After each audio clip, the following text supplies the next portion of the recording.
That's right. Nearly half of the top executives on the planet admit their companies are on a path to extinction unless they radically change course. Today, we're going to tackle a massive challenge, one that every single leader is facing right now. How in the world do you navigate a world that feels more chaotic by the day? Well, the answer isn't just about surviving the chaos, it's actually about using it to win. So let's just start with a really direct question. I want you to think about your own company, your own organization. With the way things are changing, will it even be around in 10 years?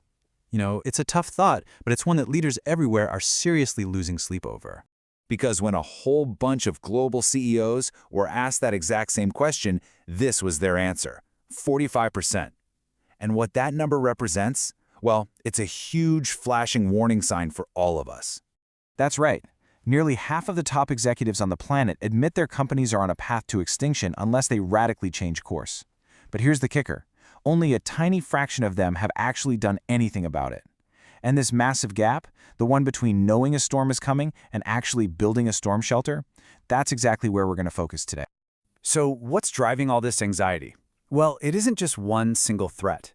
It's the fact that we're living in what experts are now calling a polycrisis.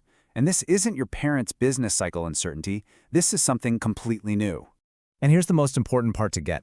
These risks aren't happening in isolation anymore. A war on one side of the world blows up a supply chain which then gets hammered by a climate event, all while AI is completely rewriting the rules of the game. See? Each crisis feeds the next, creating this complex, tangled web that makes all the old playbooks totally useless. And look, this isn't just a hunch. The data is screaming it. The World Economic Forum found that a staggering 84% of global experts are bracing for things to stay this shaky or get even worse. When the people whose entire job it is to analyze this stuff are that concerned, yeah, it's time to pay attention.